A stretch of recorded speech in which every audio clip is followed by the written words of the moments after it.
My name's Tim Kowalczyk. I'm from Minonk, Illinois, and I make trompe-l'oeil ceramics. I make ceramics that look like other things. In particularly, I make a lot of cardboard objects or objects that relate to garbage or trash that you might see alongside of the street that create narratives. I was actually forced into it in my undergrad program. I thought I was going to be a sculptor, and I found a way to make sculptures with ceramics, and I found out that there's really an endless possibility in ceramics, so I just kind of started going down that path of figuring out what I could do with it. Yeah, I've noticed that people are starting to pick up on it. There's a lot of non-educated folks, or what I'd like to say, they took their introductory courses and they put together ceramic shows. I'd like to think there's a little bit deeper meaning than trying to translate paintings into sculptures, because I've been in it for so long, but I mean, it's good resurgence for the ceramic community that's kind of been plugging through all this time without notoriety. Oh, okay. So, right, you push the hustle, you use the internet as a form to get your stuff out there. I think sometimes what people want is they want that instantaneous like and follow and notoriety. I started using social medias without any intention or aspect. Like, I didn't know how to use it, I just did it.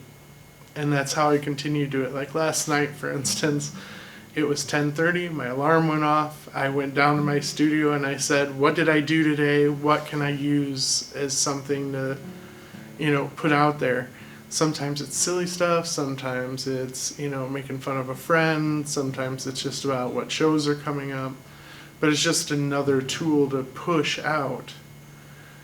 I think with the things I make, I think sometimes there's a connection, because I get a lot of emails or a lot of messages that say, oh, I remember this box I got that looks just like it.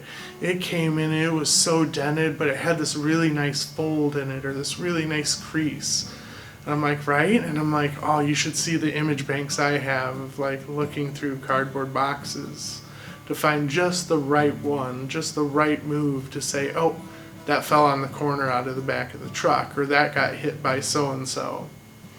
So I think there's that personal connection people bring to it because it's cardboard, because they know the material.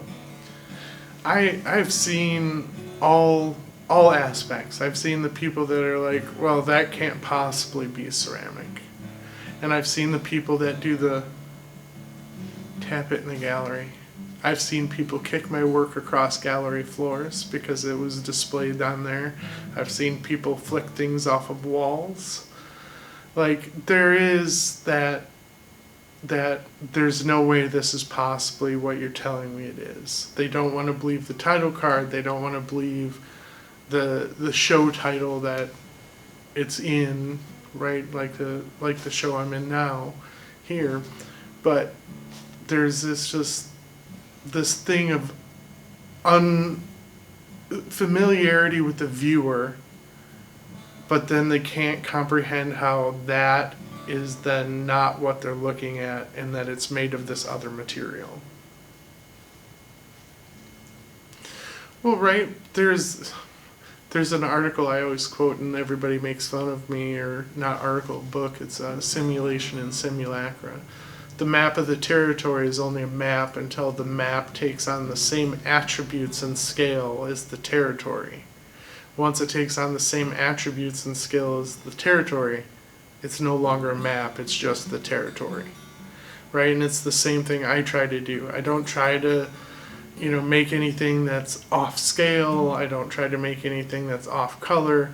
Everything in my studio is fairly on point. Like, there's minimal shrinkage, there's minimal loss of detail as far as the material goes. So I'm always trying to make the territory, not the map. I mean, I'm from the Midwest. I'm always dumbfounded when I get asked to be in shows like this because I'm showing with the people I've looked up to for a long time. People that I learned from literally and figuratively via social media, via schooling and education.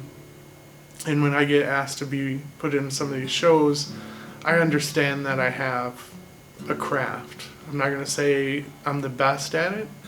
I'm going to say I've worked really hard, and I like, I guess, the accolades that come along with that. And to be put with those people makes me proud, and I hope that it makes the people that I learn from proud.